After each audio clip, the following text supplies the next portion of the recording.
শ্রীযুক্ত ইউটিউব চ্যানেলে আপনাদের স্বাগত। শুনছেন সুপ্রতিম সরকারের লেখা এভাবেও মেরে ফেলা যায়।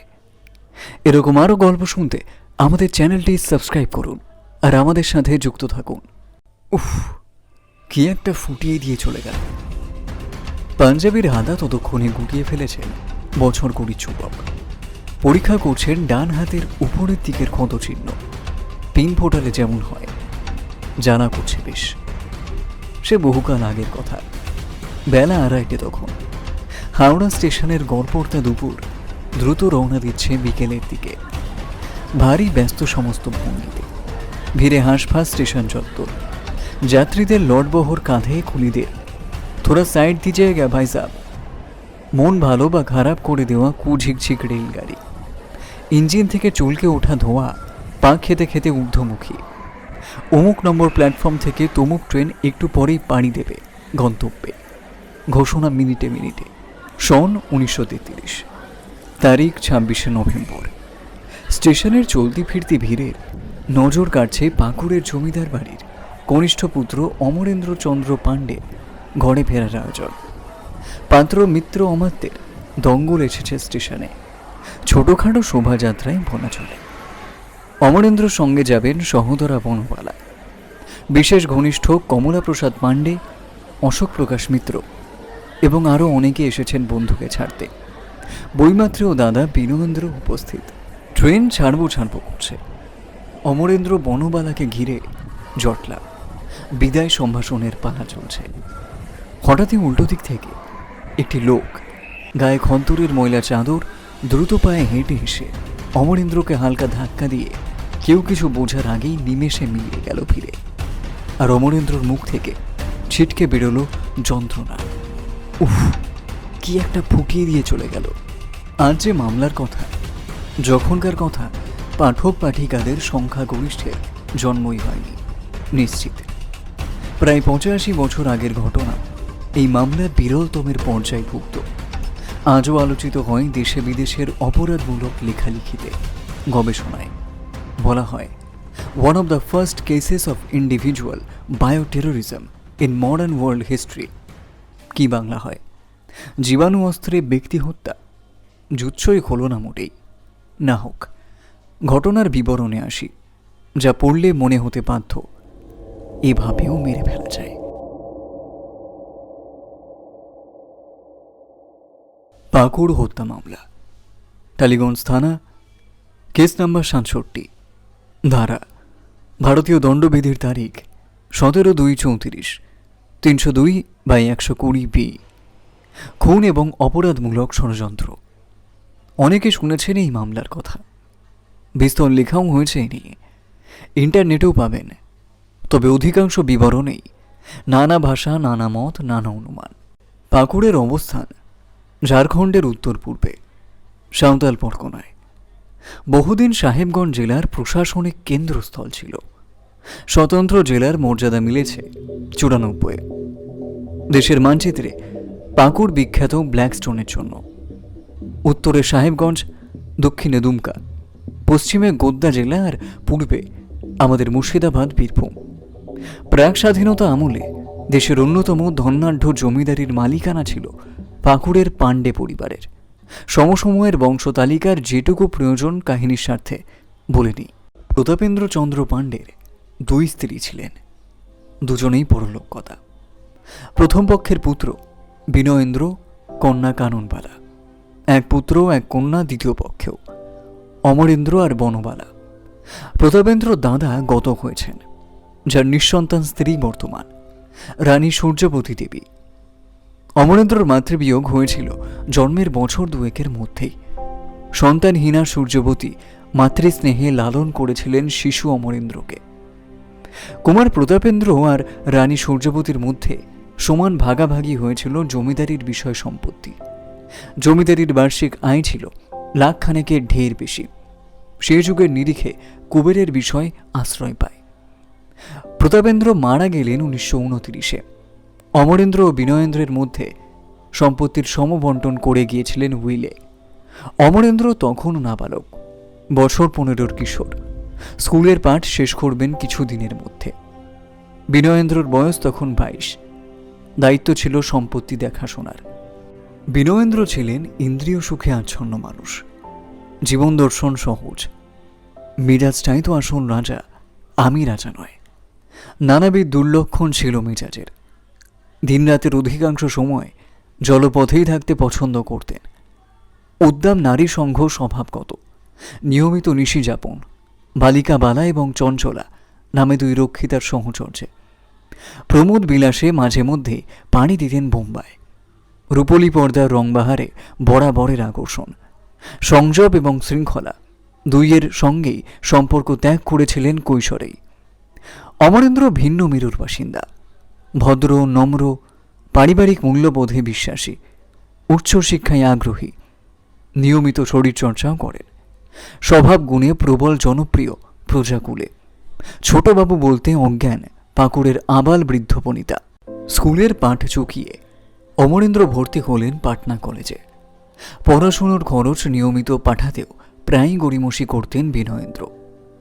অমরেন্দ্র 18 চৌখাটে পা দিলেন 4th ইয়ারে এবং সাবালকত্ব প্রাপ্তির পরই সম্পত্তির অংশের দায়িত্ব বুঝে নিতে চিঠি লিখলেন বিনয়েন্দ্রকে। সেটা 1932 সাল। রানী সূর্যবতী থাকতেন দেওঘরে। সব খবরই পেতেন বিনয়েন্দ্রর টালমাটাল জীবনধারার। তিনিও পরামর্শ দিলেন অমরেন্দ্রকে যথাসম্ভব দ্রুত বিষয় সম্পত্তি বুঝে নেওয়ার। মাত্রা ছাড়া ভোগবিলাসে অবধারিত টান পড়বে, তাই বইমাত্রেও ভাইকে তার প্রাপ্য অংশ দিয়ে দেওয়ায় বিনয়েন্দ্রর অনীহা ছিল স্বাভাবিক। কিন্তু আইন তো আর অনীহার অনুগত নয়। অমরেন্দ্রকে বুঝিয়ে দিতে হলো প্রাপ্য অর্ধাংশ, এবং হস্তান্তরের প্রক্রিয়ায় 2 ভাইয়ের মধ্যে যথেষ্ট তিক্ততা উৎপন্ন হলো। বিস্তর চিঠি চাপাটি, তপ্ত বাক্য বিনিময় সব। পুজোর ছুটিতে অমরেন্দ্র বেড়াতে গেলেন দেওঘরে রানী সূর্যবতীর কাছে। বিনয়েন্দ্র এলেন কিছুদিন পরে। উঠলেন দেওঘরেরই অন্যত্র, বাড়ি ভাড়া করে। এক সন্ধ্যায় বিনয়েন্দ্র বললেন, চল বাবু, একটু বেরিয়ে আসি। বেরোনো হলো সন্ধ্যা ভ্রমণে। হঠাৎই বিনয়েন্দ্র বললেন, তোর জন্য একটা জিনিস এনেছি কলকাতা থেকে, এই দেখ। বলেই পকেট থেকে বার করলেন শৌখিন নাকে আটা চশমা। একরকম জোর করে পরিয়ে দিলেন ভাইকে। পরানোর সময় নাকে প্রয়োজনের চেয়ে বেশি ব্যথা পেলেন অমরেন্দ্র। ছড়েও গেল একটু। নাকে চাপটাকে একটু বেশি দিয়েছিল দাদা। একটু খটকা যে লাগেনি অমরেন্দ্রর এমনটা নয়। বন্ধুদের জানিয়েওছিলেন, বলেছিলেন সূর্যবতীকেও। সকলেই কিঞ্চিত অস্বস্তি বোধ করেছিলেন শুনে। অস্বস্তি আশঙ্কায় পরিণত হলো যখন দিন 3 পরে মুখের একটি দিক ফুলে গিয়ে প্রায় অবশ হয়ে গেল অমরেন্দ্রর। বিনয়েন্দ্র তার আগেই ফিরে এসেছেন কলকাতায়। পারিবারিক চিকিৎসককে খবর দেওয়া হলো। তিনি দেখে শুনে বললেন, টিটেনাসের সংক্রমণ, অ্যান্টি টিটেনাস প্রতিষেধক চালু হলো প্রথা মাফিক। চিকিৎসা চলাকালীনই বিনয়েন্দ্র দেওঘরে পাঠালেন তার পরিচিত এক তরুণ ডাক্তারকে। নাম তারানাথ ভট্টাচার্য, কথাবার্তায় চৌকস। এসেই প্রস্তাব দিলেন মরফিন ইঞ্জেকশন দেওয়ার। ততদিনে দেওঘরের একাধিক চিকিৎসক দিন রাত পর্যবেক্ষণে রেখেছেন অসুস্থ অমরেন্দ্রকে। কেউই মানলেন না তারানাথের পরামর্শ। বিনয়েন্দ্র ছিলেন গভীর জলের মাছ। নিজেই চলে এলেন দেওঘর। সঙ্গে তুলনায় অভিজ্ঞ এক চিকিৎসক, ডাক্তার দুর্গা রতন ধর, যিনি চিকিৎসাবিদ্যার ব্যাপারে প্রভূত জ্ঞান বিতরণ করে চিকিৎসকদের রাজি করিয়ে ফেললেন একটি ইঞ্জেকশন দিতে, যেটি নিজেই সঙ্গে করে এনেছেন কলকাতা থেকে। দেওয়া হলো ইঞ্জেকশন। কলকাতায় রোগী দেখার জরুরি প্রয়োজনের অজুহাতে ডক্টর ধর 8 ঘন্টা পরে কলকাতার ট্রেন ধরলেন, সঙ্গী বিনয়েন্দ্রও। এদিকে ইঞ্জেকশন দেওয়ার ঘণ্টাখানেক পরে আচমকা দ্রুত শারীরিক অবনতি হতে শুরু করলো অমরেন্দ্রর। প্রায় অচৈতন্য। রক্তচাপ যখন তখন অগ্রাহ্য করছে বিপদসীমা। এই যাই সেই যাই অবস্থা। সে যাত্রা কোনো ক্রমে সামাল দিলেন ডাক্তাররা। কয়েকদিন পর বিনয়েন্দ্র ফের উদয় হলেন দেওঘরে। ভাই কেমন আছে দেখার উছিলায়। সঙ্গে এবারও সেই ডাক্তার ধর এবং আরও একজন, ডাক্তার শিবপদ ভট্টাচার্য। ঢের শিক্ষা হয়েছে ততদিনে অমরেন্দ্রর বন্ধুবান্ধব এবং শুভানুধ্যায়ীদের। সূর্যবতীও কড়া নির্দেশ জারি করেছেন বিনয়েন্দ্রকে দেওঘরের বাড়িতে ঢুকতে না দেওয়ার। দেওয়া হলেও না। নিষ্ফলা বাদানুবাদের পর বিনয়েন্দ্র 2 সঙ্গীত চিকিৎসক সহ ফিরে গেলেন কলকাতায়। অমরেন্দ্রর শরীর স্বাস্থ্য চিন্তায় ফেলল সূর্যপতিকে। যে ছেলের ছোটবেলার অভ্যাস ভোর 5টায় উঠে শরীরচর্চার, সে বেলা 10টার আগে তখন বিছানায় ছাড়তে পারে না দুর্বলতার জেরে। বছর ঘুরে তখন 1933। অমরেন্দ্রকে কলকাতায় নিয়ে যাওয়ার সিদ্ধান্ত হলো সুচিকিৎসার প্রয়োজনে। হরিশ মুখার্জি রোডের একটি বিশাল বাড়ি ভাড়া করা হলো। খবর দেওয়া হলো সেই কিংবদন্তি চিকিৎসককে, যার নামে কলকাতার NRS মেডিকেল কলেজ ও হাসপাতাল। সর্বজন শ্রদ্ধেয় ডক্টর নীলরতন সরকার রোগী দেখে ওষুধপত্র দিলেন, সঙ্গে পরামর্শ। কিছুদিন কাজকর্মের চিন্তা সম্পূর্ণ দূরে রেখে বাইরে কোথাও ঘুরে আসার। অমরেন্দ্র চেঞ্জে গেলেন ভুবনেশ্বরে, কিন্তু অবস্থার তেমন উন্নতি হলো না। মাথা ঘুরে অল্পে ক্লান্ত হয়ে পড়েন। খিদে কমে গিয়েছে। বই পড়তে ভালোবাসতেন খুব, সেই ইচ্ছেও যেতে বসেছে। বন্ধুরা নতুন বই পাঠালে 2-4 পাতা উল্টেই রেখে দেন। মাস কয়েক পর ভুবনেশ্বর থেকে ফিরে এলেন পাকুড়ে। ভগ্ন শরীরেই জমিদারির কাজকর্ম দেখাশোনা শুরু করলেন সাধ্যমতো। বিনয়েন্দ্র এ সময়টা শান্তশিষ্ট দিন যাপন করছিলেন, ভাবার কোনো কারণ নেই। দুরাত্মার ছলের অভাব হয় না, শখেরও না। চক্রান্তের শেষ অঙ্ক অভিনীত হল 33শে নভেম্বরে। 18 তারিখ পাকুড়ের বাড়িতে সূর্যবতী দেবীর টেলিগ্রামে এলো অমরেন্দ্রর নামে, কলকাতায় শীঘ্র আসিও, রাজস্ব সংক্রান্ত আইনি আলোচনা রহিয়াছে। পত্রপাঠ কলকাতা রওনা দিলেন অমরেন্দ্র এবং গিয়ে আবিষ্কার করলেন টেলিগ্রামটি ভুয়ো। সূর্যবতী আদেও আসেননি কলকাতায়, তারা বার্তাটি তার নয়। অমরেন্দ্র সব জানালেন সূর্যবতীকে। দুজনেই সহমত হলেন এ অপকর্ম বিনয়েন্দ্রর। জ্যাঠাইমা সূর্যবতী আদরের বাবুকে সতর্ক করে দিলেন, কাছে পিঠে ঘেঁচতে দিবি না দাদাকে। অমরেন্দ্র সরাসরি জানতে চাইলেন দাদার কাছে টেলিগ্রামের ব্যাপারে। বিনয়েন্দ্র অম্লান বদনে অস্বীকার করলেন। এরই মধ্যে বিনয়েন্দ্র একাধিকবার ব্যর্থ চেষ্টা করেছেন 2 পুত্রের জয়েন্ট অ্যাকাউন্টে প্রতাপেন্দ্র রেখে যাওয়া 2 লক্ষ টাকার সিংহভাগ অমরেন্দ্রর অজ্ঞাতে সই জাল করে তুলে নেওয়ার। সব জানতে পেরেছিলেন অমরেন্দ্র পারিবারিক উকিলের মাধ্যমে। সে নিয়ম বচসা হল 25শে নভেম্বর 1933। পরের দিন অমরেন্দ্রর কলকাতা থেকে পাকুড়ে ফিরে যাওয়ার কথা দুপুরের ট্রেনে। সন্ধ্যাবেলা অমরেন্দ্রর কলকাতার অস্থায়ী বাসস্থানে এসে হাজির হলেন বিনয়েন্দ্র। সব তিক্ততা ভুলে গিয়ে হঠাৎই যেন স্নেহশীল বর্দার ভূমিকায়। কথায় কথায় স্মৃতিচারণ করছেন কৈশোর শৈশবের। কিঞ্চিত ঘন ঘনই গলা বুঝে আসছে কান্নায়। তুই আমাকে ভুল বুঝিস না বাবু, শরীরের যত্ন নিস ভাই। অমরেন্দ্র দাদার চরিত্র জানতেন। গম্ভীরা শ্রুতে বিচলিত হওয়ার কারণ দেখলেন না কোনো। বিনয়েন্দ্র যাওয়ার আগে কথায় কথায় জেনে নিলেন পরদিন ভাইয়ের ট্রেন কখন। 26শে নভেম্বর। স্টেশনে অমরেন্দ্র এবং আত্মীয় বান্ধবরা একটু অবাকই সহাস্য বিনয়েন্দ্রকে দেখে।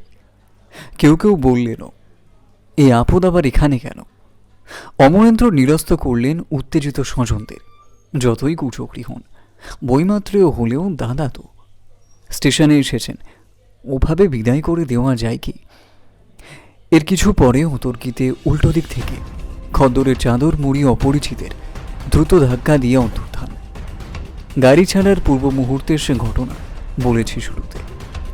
পাঞ্জাবের হাতা তুলে অমরেন্দ্র দেখালেন ক্ষতচিহ্ন। আপাত দৃষ্টিতে মারাত্মক কিছু নয়, কিছুটা তরল পদার্থ পিন ফোটানোর জায়গা থেকে চুইয়ে পড়ছে পাঞ্জাবিতে। ট্রেন ছাড়তে তখন বাকি মিনিট 5। সহদরা বনবালা উদ্বিগ্ন হয়ে পড়লেন। অমরেন্দ্র বন্ধু কমলা প্রসাদ এবং অন্যান্যরাও বললেন, ডাক্তার দেখিয়ে নেওয়া যায়, 2 দিন পরেই না হয় পাকুড় যাওয়া যাবে। বীরেন্দ্র কপট উদ্বেগ দেখালেন প্রাথমিকভাবে, তারপর বললেন, এ তো সামান্য ব্যাপার, পাকুড়ে গিয়েও তো ডাক্তার দেখিয়ে নেওয়া যায়। কমলা প্রসাদ প্রতিবাদ করতে গেলে বীরেন্দ্র মেজাজ হারালেন। আমরা পাকুড়ের জমিদার বাড়ির, এসব তুচ্ছ ব্যাপারে তোমরা সাধারণরা মাথা ঘামাতে পারো, আমরা নয়। অমরেন্দ্রর কিছু জরুরি কাজও ছিল পরের দিনে। ভাবলেন ডাক্তার দেখিয়ে নেব বাড়ি ফিরে। বনবালাকে নিয়ে উঠলেন পাকুড়গামী ট্রেনে এবং মারাত্মক ভুল করলেন। ভাই বোন যখন ট্রেনে বিকেলের জলযোগ সারছেন, কথোপকথন হলো এইরকম, দাদা ভাই আমার কিন্তু ব্যাপারটা ভালো ঠেকছে না। কেন রে? না, ওই পিন ফোটানোর ব্যাপারটা, মনটা বড্ড খচখচ করছে। ও কিছু না, পকেট মারটার হবে। ছোট খুঁটটুর ছিল হয়তো হাতে। খুঁড়ে অমন দাগ হয়? আমি লোকটাকে আগে কোথাও যেন দেখেছি, মনে করতে পারছি না কিছুতেই। যা, কি যে বলিস, তুই আবার কোথায় দেখলি?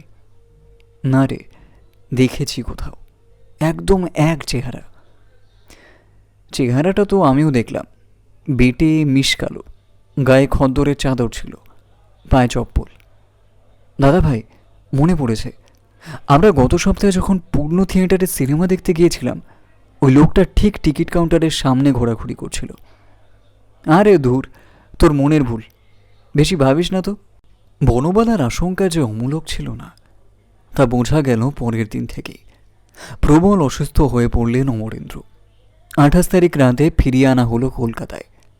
এবার উঠলেন রাসবিহারী অ্যাভিনিউয়ের একটা ভাড়া বাড়িতে। ডাকা হলো আর এক প্রবাদ প্রতিম চিকিৎসককে, ডক্টর নলিনী রঞ্জন সেনগুপ্ত। অবস্থা দেখে ডাক্তারবাবু ব্লাড কালচার করতে বললেন অবিলম্বে। ডান দিকের বাহু মূল ততক্ষণে ফুলে উঠেছে অমরেন্দ্রর। জ্বর নামছেই না 105 ডিগ্রির নিচে। কষ্ট পাচ্ছেন প্রচণ্ড। রক্তচাপ হোক বা হৃদস্পন্দন, প্রতি ঘন্টায় একটু একটু করে চলে যাচ্ছে নিয়ন্ত্রণের বাইরে।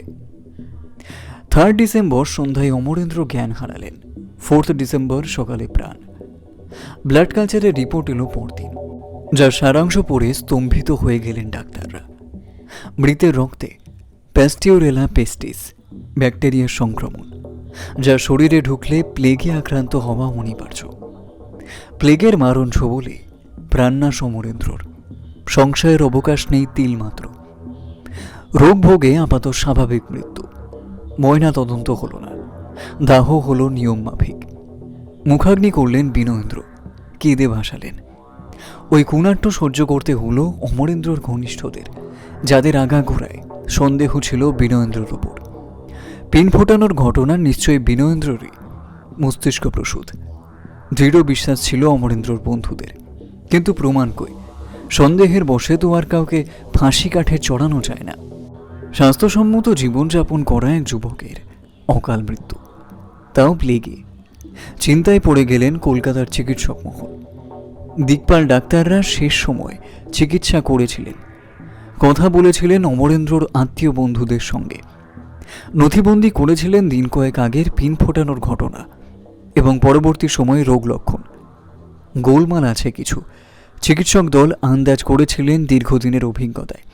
ডাক্তাররা শতপ্রণোদিত হয়ে 12 ফেব্রুয়ারি এক ঝাঁক প্রশ্ন পাঠালেন ট্রপিক্যাল মেডিসিনের ডিরেক্টরের কাছে।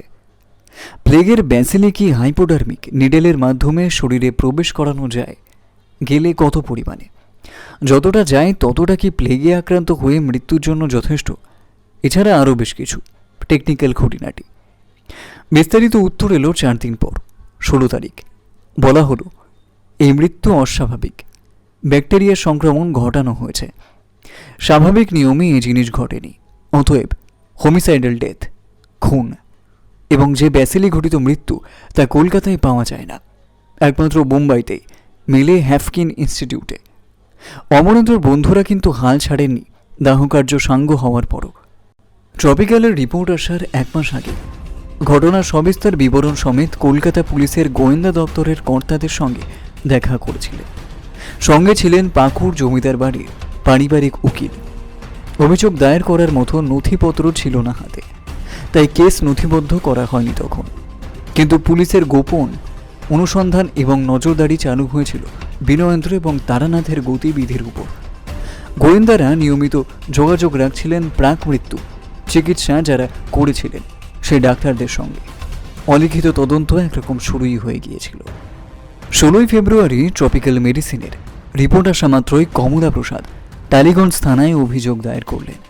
5 জন অভিযুক্ত: বিনয়েন্দ্র চন্দ্র পাণ্ডে, ডাক্তার তারানাথ ভট্টাচার্য, ডাক্তার শিবপদ ভট্টাচার্য, ডাক্তার দুর্গারতন ধর এবং সেই অজ্ঞাত পরিচয় ব্যক্তি যে স্টেশনে পিন ফুটিয়েছিল। এফআইআর হয়েছে খবর পাওয়া মাত্র পালালেন বিনয়েন্দ্র। পালিয়ে যাবেন কোথায়? নজরদারি তো ছিলই অষ্টপ্রহর। গ্রেপ্তার করা হলো সে রাতে আসানসোল স্টেশনে ট্রেনের কামরা থেকে। ডাক্তার ধরা পড়লেন পরের দিন, তারানাথ আরও একদিন পরে 18 ফেব্রুয়ারির সকালে, ডাক্তার শিবপদ ভট্টাচার্য মাসখানেক পর 24 মার্চ। কিন্তু যে লোকটি পিন ফুটিয়েছিল, বেটে কালো খদ্দরের চাদর মুড়ি দেওয়া অপরিচিত, বীরেন্দ্র স্বীকার করলেন তিনি লোকটাকে পূর্ণ থিয়েটারে পাঠিয়েছিলেন অমরেন্দ্রকে চিনে নিতে। কিন্তু লোকটির নাম ঠিকানা একবার এক রকম বলে চললেন। কোথাও খোঁজ মিলল না, হাজার চেষ্টাতেও।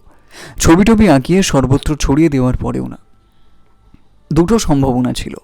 এক, প্রচুর টাকা পয়সা দিয়ে আততায়ীকে চলে যেতে বলেছিলেন বিনয়েন্দ্র ভিন্ন রাজ্যের কোনো প্রত্যন্ত এলাকায়, যেখান থেকে খুঁজে পাওয়া দুঃসাধ্য।